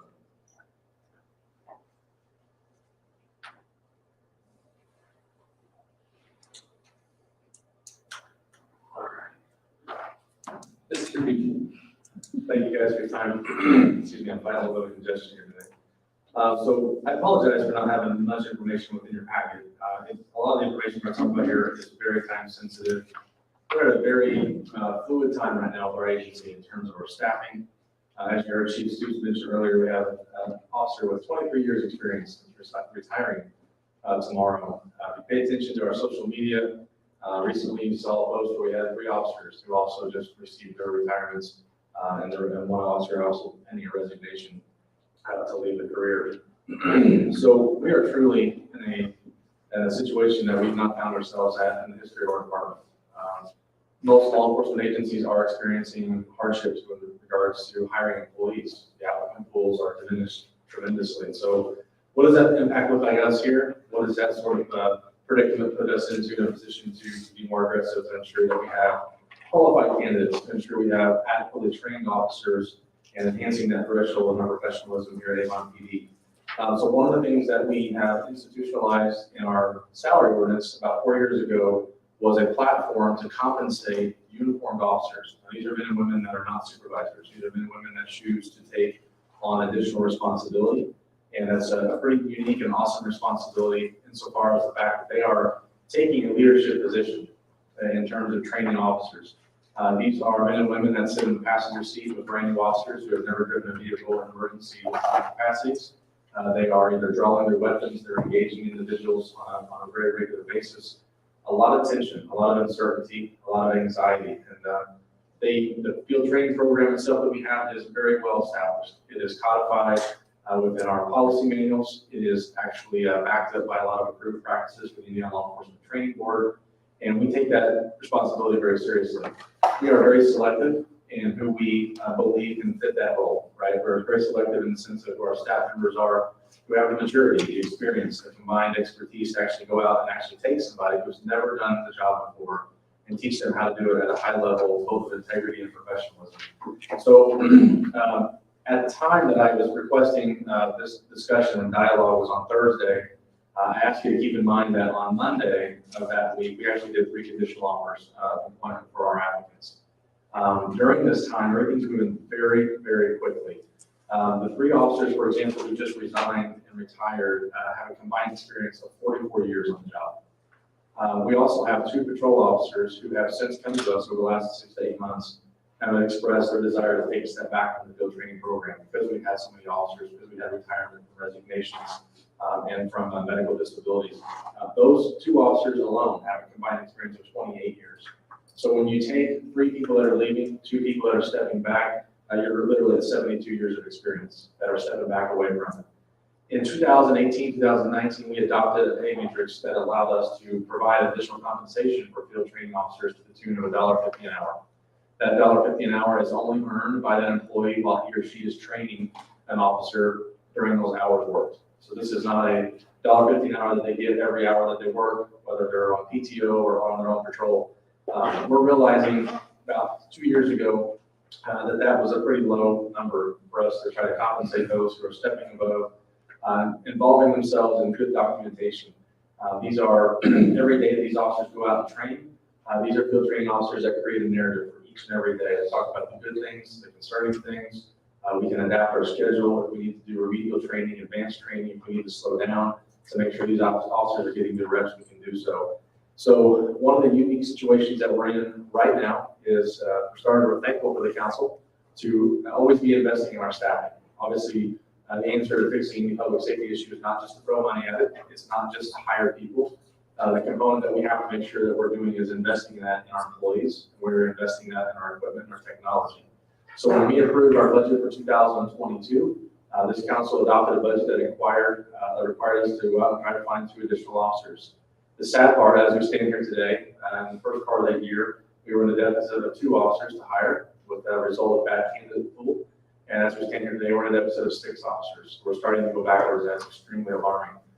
We have to be mindful as an administration that we are putting a burden on our staff to expect them to be able to train people, to be able to come to work and be happy about what that training is. And I want to be very clear.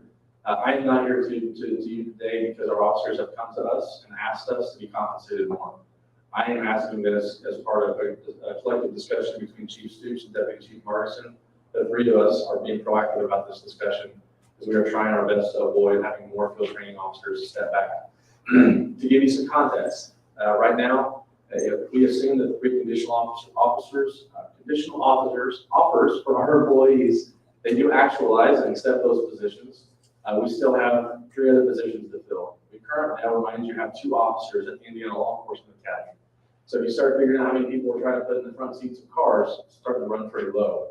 To give you some context, in our uniform division, we only have 4 officers in the uniform division that are able and certified to do field training. We are going to be tapping on them heavily between now to the end of this year. This is a discussion we're having right now, and this is not a discussion that will get any better in the sense that we are able to add additional officers in 2023. So this is a very clear issue that is very pressing for us. We want to make sure that we don't burn out our remaining 4 uniformed officers whose burden to train has only become greater because we've let 72 years worth of experience walk out the door or step back from the program. For us, we go back to what our methodology was, our theology back in 2018 and 2019 about compensating officers that are good trainers. We're not picking just any officer. We don't want officers to be conditioned to go out on scenes, to be short, to be abrasive, to be sarcastic, to be lazy. We don't want that. We'll encourage those people to apply somewhere else, and we don't want that to become part of the image of what our officers are. So what I requested was this discussion today that amend our salary ordinance to better compensate our field training officers as a result of their taking workload. Just prior to our meeting this evening, I did provide you a spreadsheet. I'd be happy to give a copy of this to anybody who wants this. I apologize because some of the data on the spreadsheet actually changed as quick as today. And so in order to give you accurate data, it kind of had to be last minute data to get us to this point. In the first part of your chart there, you recognize there's kind of 3 platforms that we have for field training. If we hire somebody who's never done this job, we're going to do a field training program. It's actually 17 weeks, but in the first week that they're here, they spend it with me. I am not permitted to receive additional compensation for that, so we're really only talking 16 weeks of training that they would do as a new officer. This is outside of the Indiana Law Enforcement Academy's training standards as well. This is officers that are in the front seat of our cars, driving to our communities, and actually getting on-the-job training as they're out in the field. In the other 2 categories, you have lateral officers. So we refer to a lateral as an officer who works at a current agency elsewhere that's already certified. Under 5 years, if they come to us, we have an abbreviated training program.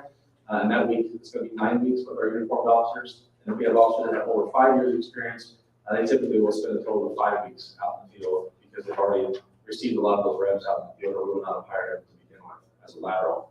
So in that top chart, you can kind of see how many hours that correlates to, what that cost is to train each officer at those 3 options.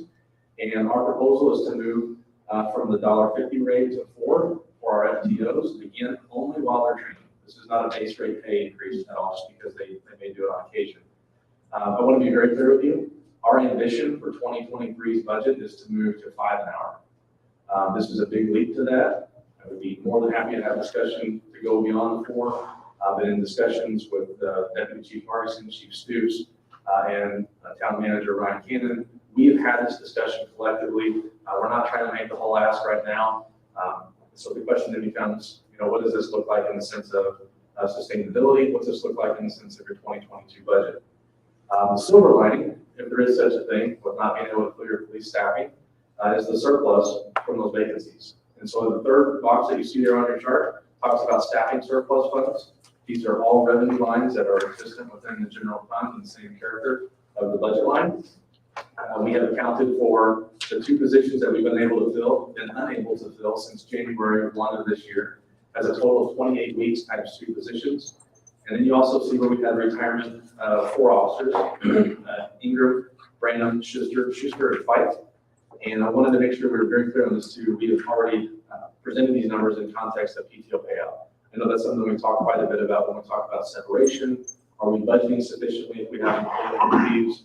Mr. Zeus, you made very good points in the past about ensuring that we're not doing a PTO payout prior to a timeline where that employee would actually even earn or accrue those times. And all of that specificity is integrated within that chart that you see there as well. So when Officer Branham signs off tomorrow at 2 o'clock, she does have a PTO payout. And once we figured out what that was, we were able to reduce those weeks, if you would, that correlate to this financial savings. So in 2022, as it is now, we anticipate 2 assumptions. The first assumption is that our first 2 positions that we're looking to fill, have conditionals filled as of now, will start on July the 11th. And we are maintaining a presumption that the other 4 positions, if we're so lucky to be able to fill from our current hiring process, with an expected start date of September the 5th. I don't see any circumstance in which we would be able to fill those other positions earlier than September 5th. These are very reasonable guidelines that do not constrain us any more than what we already are. And if I combine all of that together, the cost savings in 2022 is over $165,000. That takes into account payroll of the employee and retirement. That does not even touch things like health insurance that we just basically leave alone. Those revenue that we don't even touch with, we leave in place.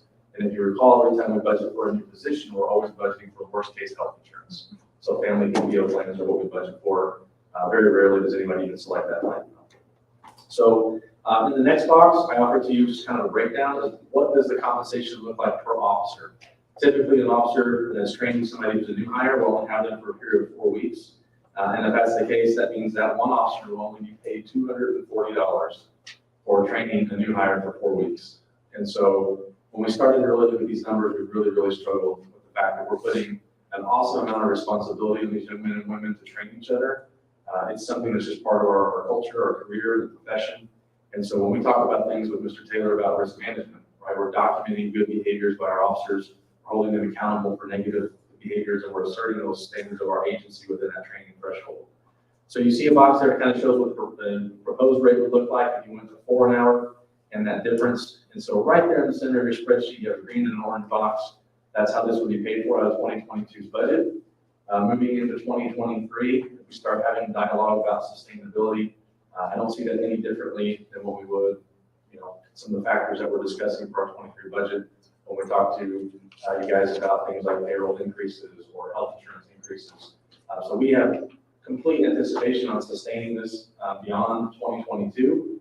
And again, our goal is to go to 5 an hour. And so if that's something that you want to entertain, that's great. Our ask today is to move at least to 4, help us getting our FTOs compensated to get us through this time, which is very difficult, not only for our staffing levels, but concerns about employees getting burnt out, concerns about a field training officer being desensitized to the reality and the gravity of what they're asked to do every day with a new hire. So it's a tall order, it's a somewhat of a bigger ask, but your only impact to your 2022 budget is about $7,800 of that $165,000 that is in surplus right now. I will throw this out to you. If you're interested in moving to the full 5, now that impact would be $10,920. So $10,920 of that $165,000, which again, we would integrate that into our 23 budget request and make that ask. But it's a lot of information. Again, I'm very sorry to not have it till the last minute, but I did not want you to have data that I'd come up here and now and say changing this. 2 of the 3 conditionals that we've offered, they've now cleared all their hurdles. There is no other factor finding that's going to change. They're expecting deployment to begin on July the 11th.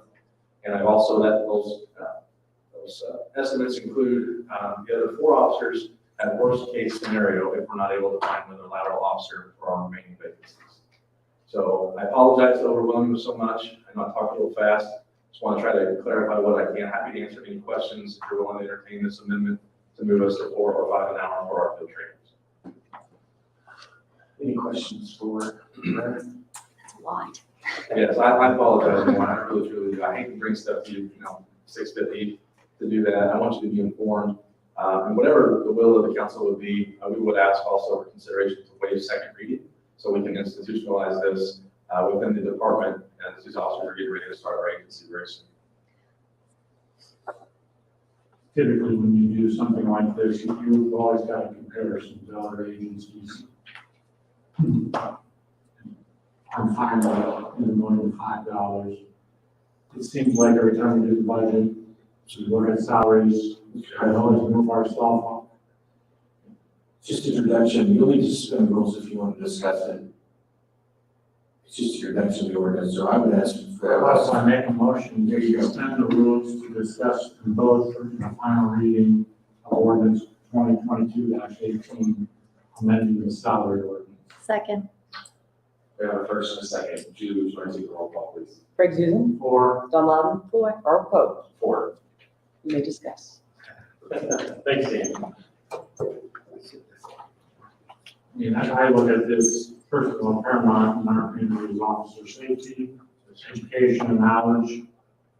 And as I tell you all the time, we have the best police department, not only in Hennepin County, but the state of Indiana. It needs to stay that way. and they need to be safe. So I applaud Officer Martin, yourself, Chief Stoops, on what you do and how you handle our department. And I am very comfortable with moving that to $5 an hour and make a proposal to make that a motion. I'll wait for other comments. I as well am okay with the $5 an hour. I know that you've looked at what type of sustainability there is. You're always responsible and well prepared. So thank you for this chart. And I agree, I echo your sentiments. I mean, we pride ourselves in this community with our police department, and we want it to remain a good police department. And we do want our good members out there training these new people, whether it's a lateral move or a new hire. So, Greg, do you want to make the motion? Or do you want me to? Question, so is the field training, remind me, correct me if I'm wrong, field training time is really where our department gets to impress our officers' culture. Is on Greg's statement, is the best police department in the state. All the ones I've met, best department. I'm a little biased, but I feel the culture here makes this such a great department. This field training program is where you guys are instituting that culture, right? That's great. I mean, the culture starts with the selection of your staff, right? So our biggest pride is that is our background investigations. We've always said, and this is not a cliche statement, and on live stream, this is not a slogan, but truly our best asset is the character of our employees each and every day. We're very passionate about that. Many of our people that we do pass up on backgrounds, the sad part is we read about it in the newspapers, we hear about stuff on TV that happened later. We're not exempt from those terrible things that happen, but we find ourselves very proud of that. Part of that culture is the support of our council, the training curriculum as well. So we're very proud of that. So when they come into that organization and they start to work for us, yes, we institutionalize our culture in a lot of different forms. And we want to ensure that we're compensating our staff appropriately for those situations that we're asking them to pass that on to the next generation. To reiterate to you, I agree. The cost difference between 4 and 5 is going to be negligible on the budget this year, but I just want us to be mindful that we're going to need to be prepared for next year to include that as well. So, if there are no further questions, I think the biggest thing here is retention, officer retention. Cost of money to keep them, and like I said, we're creating a culture. So with that, I make a motion that if the ask was for $4 an hour, to amend it to $5 an hour, and approve ordinance 2022-18, amending the salary ordinance. And I'll second. Before we take roll call, just want to check. We've made a change in there. We're covered. We've got all that. Okay, good. Thanks, Ian. We've got a first and a second. Julie, would you like to take a roll call, please? Greg Zuzen, For Don Lund, For. Barbara Pope, For. Thank you guys very, very much. We're very happy to hear that. and Brian, we're used to your late submissions and long presentations. Yeah. Don't worry. Next item on the agenda, legal counsel report. Stephanie, thank you. Awesome. Next item on the agenda, second opportunity for public comment. Please come forward to the microphone, state your name and address, and your time to 3 minutes. Okay. Yes. I'll make it quick. First of all, good evening, ladies and gentlemen. Please state your name and your address. My name is Bartran. I live in Beechwood Common, 840 Chestnut. We love the town of Avon. We love it here. I have a software company. I move around the country a lot, but everywhere I move in 6 states, I come back here and I want to live here. So I want to address my concern based on what I've seen today, and I'm hoping that you guys can consider it. But my biggest concern with the proposal today, that what I've seen, and I just want to bring it up, is that I've seen this done before in other states, other cities, and I'm looking to this company as well. There are, even Elizabeth Warren wrote a letter to the CEO of Homeschool Inn. If you guys need a copy of that, I'd be happy to distribute it. Of the practice of the pricing and how the customer will walk away from their home, leaving the property abandoned. And I live there. I bought another property in Beechwood for my relative as well, after looking at 30 different properties. So I really hope you guys look at it and consider what's best for the community here in Avon, because having something like that, I hate to come home at night on Friday And the parking lot in front of Emmy's Pancake and Rural King become a party spot because there's no car to park in that new subdivision we have where homes are stacked on top of each other. I've been around several states. If you look up, there's also a lawsuit being settled right now with homes to rent in North Carolina between the HOA and the subdivision. So I'll be happy to provide it. I'll do some fact check myself. I have a software company and sit there and do it all day. But I'm very worried because I have a family here, I have children here. With that amount of traffic, I'm worried that my kid's gonna get run over by a car on these days because of heavy traffic. And putting 32 homes, 3+ per acre is almost too unreasonable to me, especially with the house right behind it, Beechwood Common, and now we come out, it just, I don't know, I just hope you guys reconsider or look this closely. If you need anything I can do to provide, I'll be happy to do so. But I want to live here, I want to raise my family here, and I'm hoping that this won't happen because personally, my neighbors know me, I would sell my property before this happens. I'll be honest with you. I'm not, I think it's just I've seen it done before, and I'm not proud of it. I'll be happy to provide this letter that Elizabeth Warren wrote about how the pricing structure of the home for rent, there's a big complaint going. 800+ complaint on the Better Business Bureau, 1.5 star rating on Yelp. I've looked it up. I'm very concerned. Like, Ms. Loudon said, I would love to have like an office building or something there, like a shared space office center.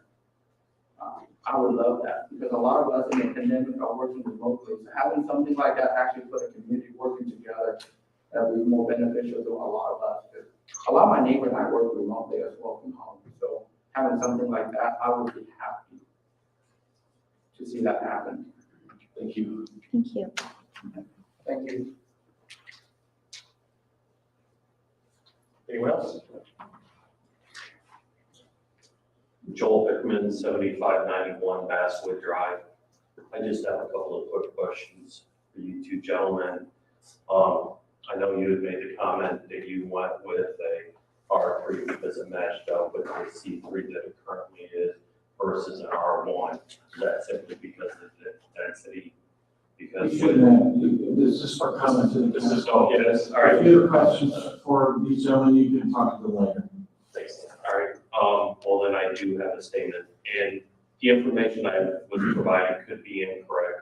But when we purchased our home in the groves of Beechwood Farms, we're adjacent to that property. There is a tree line in there that will be torn down with that plan. We were told that that was a protected area with that tree.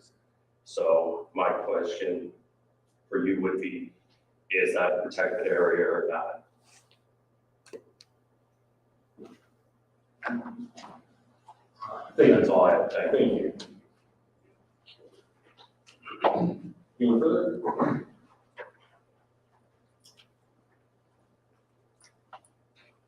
Good evening. Hi, my name is Aaron Poland. I'm at 7543 Basswood Drive in Avon.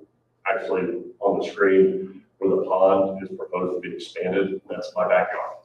And my question is, or my statement actually for the town is, I've got some concerns that the infrastructure, aside from the density and everything else that's going on, but the infrastructure in our neighborhood is already kind of tapped with the addition of Rural King. For Chief Nugent back here, the intersection at 36 and Production Drive is dangerous at best. Yes. It's a straight and a left turn with no arrow, with sign, and paint is barely there.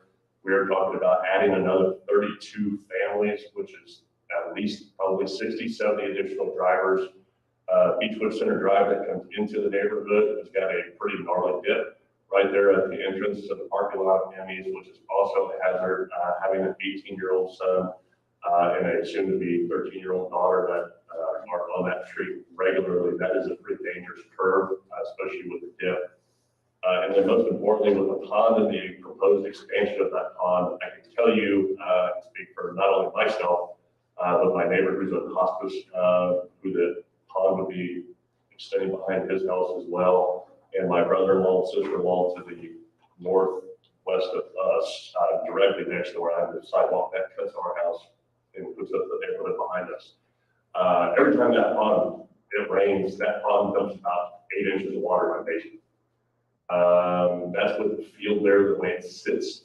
They're talking about expanding the pond, not dredging or deepening the pond. My neighbor's basement as well was. And that's what the field, the way it sits, that will hold and absorb a lot of the rainwater that comes through. With the addition of the subdivision, I'm assuming that it's going to have some sort of drainage that is going to be dumping into that retention pond. I checked the liability. I do insurance claims for a living, and it's going to dump feet of water in my basement.